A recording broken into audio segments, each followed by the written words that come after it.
Beneficial work practices for the keyboard operator.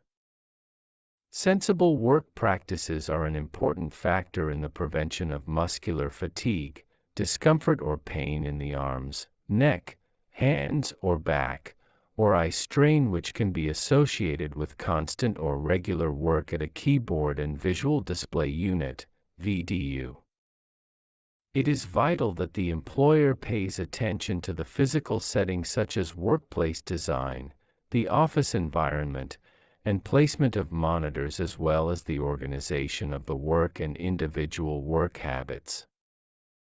Operators must be able to recognize work-related health problems and be given the opportunity to participate in the management of these. Operators should take note of and follow the preventive measures outlined below. The typist must be comfortably accommodated in a chair that is adjustable for height with a backrest that is also easily adjustable both for angle and height. The backrest and sitting ledge, with a curved edge, should preferably be cloth covered to avoid excessive perspiration.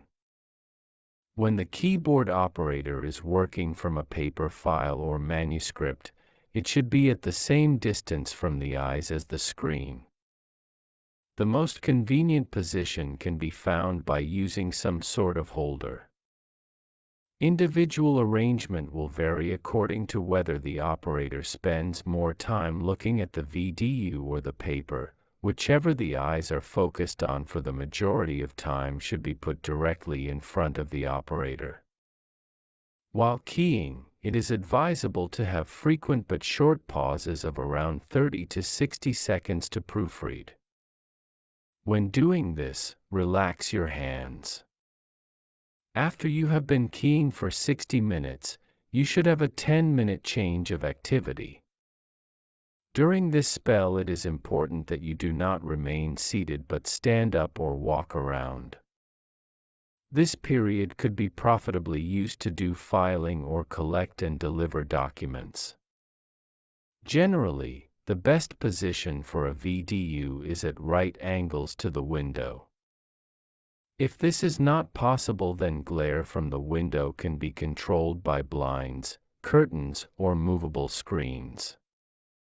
Keep the face of the VDU vertical to avoid glare from overhead lighting. Unsatisfactory work practices or working conditions may result in aches or pain. Symptoms should be reported to your supervisor early on so that the cause of the trouble can be corrected and the operator should seek medical attention.